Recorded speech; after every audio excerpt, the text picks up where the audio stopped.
De défense du consommateur, comme on l'indique au client, là ici on remplace donc une poche d'additif sur le petit réservoir sur une Peugeot 207. Voilà, donc là comme on l'indique au client, ça c'est notre spécialité.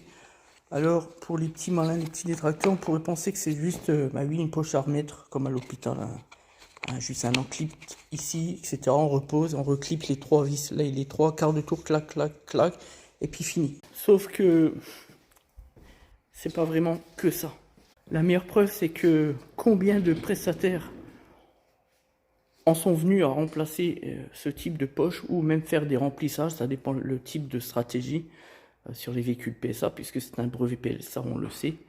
Et combien de fois le client venait nous voir, nous, après coup, donc post-intervention d'un garage tiers, avec le voyant moteur qui s'allume ou l'information niveau additif toujours allumée malgré le remplissage ou malgré le remplacement de la poche qui est donc neuf.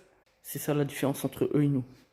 Nous, on est spécialiste PSA, c'est une chose, mais on est surtout un vrai garagiste, un vrai professionnel de l'automobile.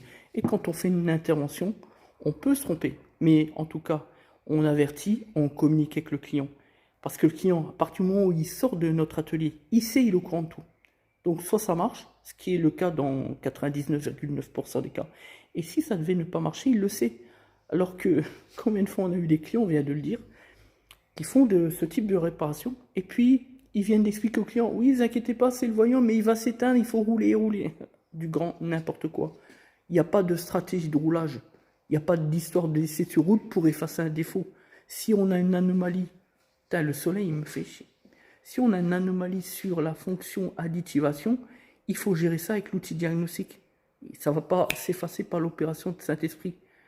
Et les garagistes qui font croire ça aux clients, et on a eu déjà tellement de cas là-dessus. On ne dit pas ça pour rien, on ne dit pas ça pour le plaisir. Voilà. Eh bien, c'est juste des bricoleurs, c'est tout. Et du coup, le client paye une intervention qui n'est pas exécutée dans son entier, pour dire pas plus. Donc, est-ce qu'on peut parler dans ce cadre-là d'arnaque, d'abus, de facturation, etc. La question reste en suspens. Le conseil du pro, il est simple. On ne dit pas aux gens de systématiquement venir chez nous, encore que aller voir un spécialiste PSA, c'est toujours mieux que d'aller voir un bricoleur, on est d'accord. Mais on dit juste, faites attention à ce qu'on vous vend, comment qu'on communique avec vous, les compétences des uns et des autres. Tout ça, ça se vérifie en amont, avant d'interagir avec le prestataire.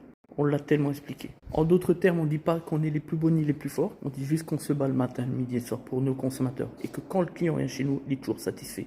Ça, c'est une réalité. N'en déplaise à nos détracteurs.